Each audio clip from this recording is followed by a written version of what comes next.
நம்முடைய இந்துக்களுடைய கோயில் அமைப்பு முறை எப்படின்னு கேட்டிங்கன்னா மண்டபமாக கர்ப்பகிரகம் ரொம்ப சின்னதாக இருக்கும். திருப்பதியில் கியூ அப்படின்னா க்யூவில் நிற்கிறாங்க, திருச்செந்தூரில் க்யூவில் நிற்க மாட்டேங்கிறாங்க. இப்போ எப்படி பிக்சரைஸ் பண்ணுறாங்கன்னா காசு வாங்கிட்டு சாமியை காட்டுறாங்க. காசு வாங்குறது வேறு, தர்ம தரிசனம்ங்கிற க்யூங்கிறது வேறு. ஒரு கும்பாபிஷேகம்னு சொன்னால் சார் ஏகப்பட்ட ஜட்ஜஸ் உட்காந்துக்கிறாங்க. நான் என்ன சொல்கிறேன், நீங்கள் ஜட்ஜாகவே இருங்க, இங்கே வெறும் பக்தன் தான், இடுப்பில் துண்டை கட்டிட்டு போய் க்யூவில் நில்லுங்க. எப்படி புதிய சொல்லை உண்டு பண்ண முடியாதோ அப்படி புதிய எண்ணத்தையும் உண்டு பண்ண முடியாதுன்றான். ஆல்ரெடி பல எண்ணங்கள் இருக்குது. இதில் நீங்கள் ஃப்ரீவில்லாக எடுத்துக்கிற போது கர்மா அப்படிங்கிறதும் குறுக்க வரும். இது ரெண்டுக்குமான கேம் தான் லைஃப்னு நான் ஒரு தடவை சொல்லியிருக்கேன், உங்கள்கிட்ட பேசும்போது நான் சொல்லியிருக்கேன். ஸ்ரீபோகரின் சுகாலியா ரோமட்டாய்டு ஆர்த்தரைட்டிஸ், சொரியாட்டிக் ஆர்த்தரைட்டிஸ், சொரியாசிஸ் முழுமையாக குணமாகிறது. தொடர்புக்கு 9994724123. ஜோதிடத்தின் பரிணாம வளர்ச்சி ALP ஜோதிடம். ALPல படிங்க, உங்க வாழ்க்கை உங்க கையில. அதிரடி கலெக்ஷன், சரவடி செலிப்ரேஷன், தி சென்னை சில்க்ஸின் தீபாவளி கொண்டாட்டம். இப்போ தங்களது சுயநலத்திற்காக மதத்தை அரசியல் ரீதியாகவும் வியாபார ரீதியாகவும் அணுகிறது சரியா? அதாவது இப்போ நம்ம கோயிலில் பார்த்திங்கன்னா கட்டணம் வசூலிச்சுக்கிட்டு விசேஷ தரிசனம் பண்ண வைக்கிறோம். கடவுளுக்கு முன்னாடி ஏற்றத்தாழ் பார்க்கறது நியாயமா?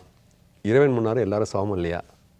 இது எப்படி பார்க்குறீங்க? இப்போது இதில் நிறைய லாஜிக்கல் ரீசன்ஸ் இருக்குது. ஒன்று, ஒரு கோயில் கும்பாபிஷேகத்துக்கு ஒருத்தர் பணம் கொடுக்குறாரு. அவர் திரும்பி கோயிலுக்கு வரும்போது அவருக்குரிய ஒரு சலுகை நம்ம செய்யலைன்னா அவர் ஒத்துக்க மாட்டார். ஒத்துக்க மாட்டான்னு மட்டும் இல்லை, இந்த கோயிலுக்கு ஒரு 200 கோடி ரூபாய் சிவநாடார் கொடுத்தாரு திருச்செந்தூருக்கு. அவர் கோயிலுக்கு வரும்போது, அவர் குடும்பத்தோடு வரும்போது நீ க்யூவில் நின்று வான்னு சொன்னோம்னா, அவர் கோயிலுக்கு இவ்வளோ செஞ்சுருக்கிறாரு, அவரை நம்ம அப்படி நிறுத்த முடியாது. இதே மாதிரி அந்த கோயிலை பங்குனி உத்திர விழாவை ஒருத்தர் நடத்திக்கிட்டு இருப்பார், ஆணி மகா விழா நடத்திக்கிட்டு இருப்பார், அந்த கோயிலுக்கு மாலை பூ சப்ளை பண்ணுறது ஒருத்தர் ஃப்ரீயாக பண்ணிக்கிட்டு இருப்பார், பால் அபிஷேகத்துக்கு பால் மட்டும் தொடர்ந்து ஒருத்தர் அனுப்பிச்சிக்கிட்டே இருப்பார். இப்படி கோயிலுக்காக நிறைய கொடுக்கிறவர்களுக்கு ஒரு விசேஷ மரியாதை கொடுக்க வேண்டிய கட்டாயம் முதல்ல உருவாகுது. இதுக்கு அடுத்தது, இந்த மாதிரி விசேஷ தரிசனங்கள்லாம் தவறுன்னு தீர்ப்பு சொல்கிற நீதிபதிகளே வருவாங்க. கோர்ட்டில் உட்காந்து சமத்துவம்னு பேசுவாங்க. அவங்க அதே மாதிரி டாம் டூம் டமால் டுமேல்னு டபாலியோட உள்ளே நுழைவாங்க. அவங்கள இல்லைங்க நீங்கள் க்யூவில் போய் நில்லுங்கன்னு நீங்கள் ஹைகோர்ட் ஜட்ஜை சொல்ல முடியுமா? இன்றைக்கி நீங்கள் க்யூவில் நின்று வாங்க அப்படின்னு சொன்னோம்னா ஏற்றுக்குவாங்களா? ஏற்றுக்க மாட்டாங்க. டிஸ்ட்ரிக்ட் கலெக்டர் வர்றாரு, அவரை நீங்கள் போய் க்யூவில் நின்று வாங்க அப்படின்னா அவர் 2 நிமிஷத்தில் வந்துட்டு எல்லாத்தையும் பார்த்துட்டு, நாளைக்கு திருவிழா, ரோடு சரியாக இருக்கா, தண்ணி கரெக்டாக இருக்கா, எலக்ட்ரிசிட்டி சரியாக ஏற்பாடாக இருக்கா, வந்ததுக்கு சாமி தரிசனம் பண்ணிட்டு போகணும்ப்பா, வந்துட்டேன்ப்பான்னா நீங்கள் க்யூவில் போய் நின்று 7 மணி நேரம் கழிச்சு தரிசனம் பண்ணிட்டு வாங்கன்னா டிஸ்ட்ரிக்ட் கலெக்டர் நிறுத்த முடியுமா? முடியாது. டிஆர்ஓ நிறுத்த முடியுமா? முடியாது. டிஜிபியை நிறுத்த முடியுமா? முடியாது. ஏஎஸ்பியை நிறுத்த முடியுமா? முடியாது. 2 நிமிஷம் பார்த்துட்டு சாமி பார்த்துட்டு அவங்க அடுத்த வேலைக்கு போகணும். ஏன்னா அந்த தேரில் கலாட்டம் ஆகாமல் இருக்கிறத பார்க்கணும் அப்படிங்கிறதுனால போகணும். இப்படி விசேஷ மக்கள் தரிசனம்னு ஒன்று உருவாகுது, அன்அவாய்டபுளாக உருவாகுது. இதில் கொஞ்சம் பேர் ஒட்டில் ஒட்டிக்குவான். அந்த கோயில் ஸ்டாஃபு, ஏஎஸ்பிக்கு வேண்டியவன், டிஎஸ்பிக்கு வேண்டியவன், ஜட்ஜுக்கு வேண்டியவன், கலெக்டருக்கு வேண்டியவன், டிபார்ட்மெண்ட்டுக்கு வேண்டிய ஹெச்ஆர்என்ஸுக்கு வேண்டியவன், குருக்களுக்கு வேண்டியவன், பூசாரிக்கு வேண்டியவன், யாரோ ஒரு 4 பேர் இந்த மாதிரியான டெசிக்னேஷன்லே இல்லாதவனும் போக ஆரம்பிப்பான். ஸோ தர்ம தரிசனம் என்று வரிசையாக தரிசிக்கிற ஒரு க்யூவும் ஒரு விசேஷ க்யூவும் இல்லாமல் கோயில்களை கொண்டு செலுத்த முடியவில்லை. ஒத்துக்கிறோம். இப்போ தர்ம தரிசனத்துக்கே வர்றவன் என்ன பண்ணுறான், 8 மணி நேரம் நிற்க வேண்டியது. முன்னெல்லாம் கோயில் அவ்வளோ கூட்டம் கிடையாது, ஏன்னா முன்னெல்லாம் குறைவாக பாவம் பண்ணாங்க. இப்போ ரொம்ப பண்ணுறாங்க. அதுக்கு தகுந்த மாதிரி அவ்வளோ கோயிலுக்கு போகணும். நம்ம ஆன்டிபயோட்டிக் ஜாஸ்தியாக கூட்ட வேண்டியிருக்குல்ல, ஏன்னா அவ்வளோ கிருமி ஜாஸ்தி ஆகிடுச்சு இல்லை. அதனால் ரொம்ப பாவம் பண்ணுறாங்க, லட்சம் கோடியில் பாவம் பண்ணுறாங்க. கற்பழிப்பு கொலையிலேருந்து ரொம்ப அதிகம் பண்ணுறாங்க. அதனால் என்ன பண்ண வேண்டியிருக்கு, அடிக்கடி கோயிலுக்கு போக வேண்டியிருக்கு. இவனுக்கு ஆன்டிபயோட்டிக் வேண்டியிருக்கு, நிறைய போக வேண்டியிருக்கு. இவனுடைய சூழலில் பக்தி எல்லாம் ரொம்ப கம்மி. சரி, கொடிமரத்துக்கு இருந்தால் நின்று கூப்பிட்டா கூட தான் பக்தி தான். பக்தனுக்கு அது போகாதா? இது மட்டும் இல்லை, அவன் வீட்டில் கூப்பிட்டாலே சாமி வந்துட்டு போடுவார். நீ இறப்பா வீட்டிலே உட்கார், நான் ஒன்று பார்த்துட்டு போகிறேன் பாரு. சரி, நம்ம இடத்துக்கு மாற வேணாம். ஒரு கோயில்னு சொன்னால் நம்முடைய இந்துக்களுடைய கோயில் அமைப்பு முறை எப்படின்னு கேட்டிங்கன்னா மண்டபமாக இருக்கும், கர்ப்பகிரகம் ரொம்ப சின்னதாக இருக்கும். நீங்கள் அந்த மண்டபத்துக்குள்ளே போனீங்கன்னா ஒரு சிங்கிள் லைனில் தான் போக முடியும். இப்போ சர்ச் மாஸ்க்கெலாம் எடுத்திங்கன்னா ஒரு வால்யூம் கூட, ஒரே சமயத்தில் 500 பேர் 1000 பேர் உட்கார ஃபெசிலிட்டிஸோடு இருக்கும். But south Indian temple culture அப்படின்னு வர வர நம்ம என்ன பண்ணுறோம், இப்போ சாய்பாபா கோயில் கூட பெருசாக இருக்கும், அட் எ டைம் ஒரு 500 பேர் நின்று பார்க்கலாம். பட் சவுத் இண்டியன் சைவ வைஷ்ணவ ட்ரெடிஷ்னல் டெம்பிள்ஸில் நீங்கள் பார்த்தீங்கன்னா மண்டபமாக தான் இருக்கும், ஒரு கியூ தான் போக முடியும். ஸோ ப்ராக்டிக்கல் டிஃபிகல்ட்டின்னு ஒன்று இருக்குது. இந்த இடத்தில் ஒரு மனிதன் சாமியை பார்த்துட்டு போகிறதா இருந்தால் மினிமம் எவ்வளவு நேரம் ஆகும்? நீங்கள் சிஸ்டமேட்டிக்காக ஒர்க் அவுட் பண்ணுங்கள். 2 நிமிஷம் இல்லாமல் ஒரு மனுஷன் உள்ளே போய் சாமி தரிசனம் பண்ணிட்டு வெளியே வர முடியாது.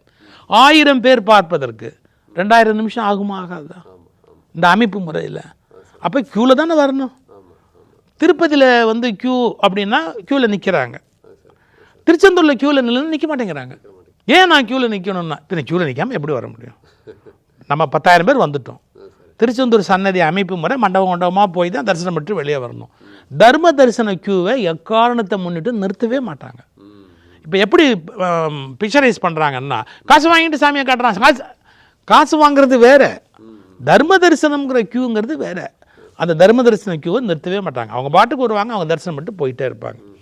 இன்னொன்று என்னென்னு கேட்டிங்கன்னா, வேறு சில கோயிலெல்லாம் நம்ம குருக்கள் இருக்கார், இல்லை பட்டாச்சாரியா இருக்கார், இல்லை இந்த ப்ரீஸ்ட் பூஜை பண்ணுறவர் பூசாரியோ பண்டாரமோ, விஐபியை நிறுத்தினா தான் அவர் கொஞ்சம் சௌரியமாக இருக்க முடியும்.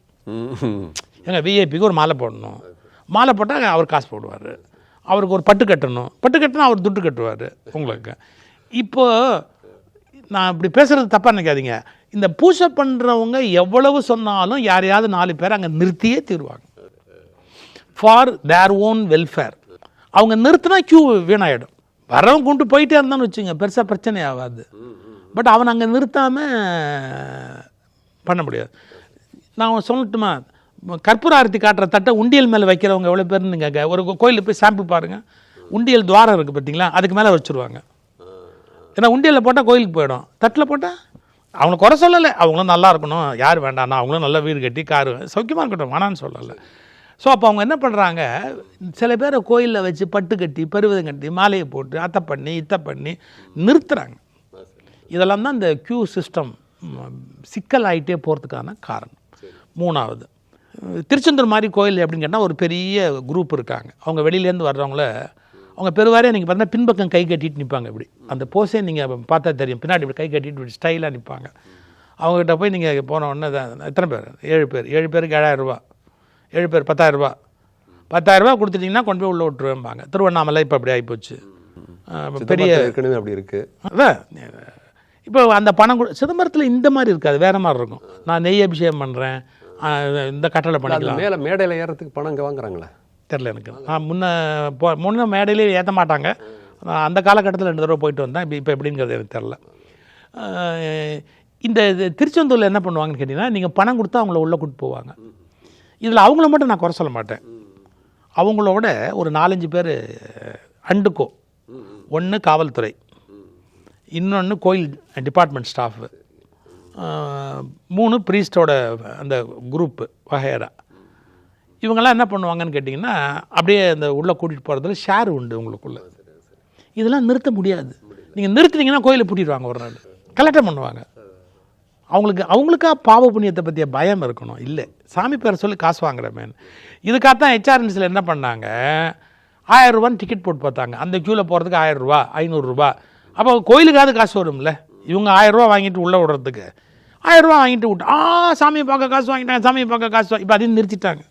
வேணாமா வேணாயா, காசும் சாமிக்கும் ஒன்றுமே வேணாம் போ, நிறுத்திட்டாங்க. அது இந்த கவர்மெண்ட்டில் இன்ட்ரடியூஸ் பண்ணல, அதுக்கு முந்தின கவர்மெண்ட்லேயே வந்துருச்சு. அதுக்கு முன்னாடியே இருந்தது, காலகாலமாகவே இருந்தது. அதெல்லாமே இப்போ ஸ்டாப் பண்ணியிருக்காங்க, வேண்டான்னு.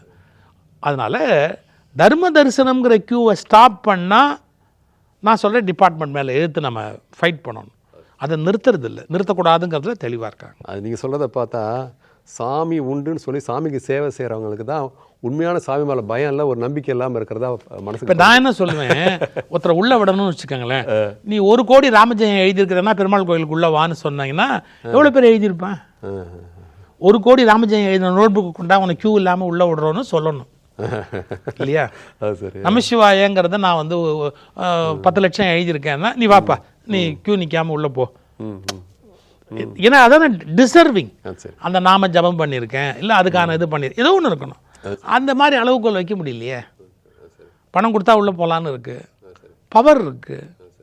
யாரையும் நீங்கள் ஸ்டாப் பண்ண முடியாது. டிஸ்ட்ரிக்ட் கலெக்டரை சொன்னால் கேட்பாரா? மேஜிஸ்ட்ரேட் கேட்பாரா? ஹைகோர்ட் ஜட்ஜு கேட்பாரா? ஒரு கும்பாபிஷேகம்னு சொன்னால் சார் ஏகப்பட்ட ஜட்ஜஸ் வந்து உட்காந்துக்கிறாங்க. நான் என்ன சொல்கிறேன், நீங்கள் ஜட்ஜாகவே இருங்க. இங்கே வெறும் பக்தன் தான், இடுப்பில் துண்டை கட்டிட்டு போய் க்யூவில் நில்லுங்க. ஏன் வந்து ஜட்ஜுன்ற அத்தாரிட்டியில் வந்து கிளைம் பண்ணுறீங்க? தப்பு தானே. இட் இஸ் இன்ஜஸ்டிஸ்ங்கிறாங்க. இது அடுத்த வேற ஒரு விஷயத்துக்காக வரேன். மனிதனுக்கு சுயேட்சை உண்டா? இப்போது எல்லாமே விதிப்படி தான் நடக்கிறதா இருந்தால் இங்கே கடவுள்னு ஒருத்தர் எதற்கு?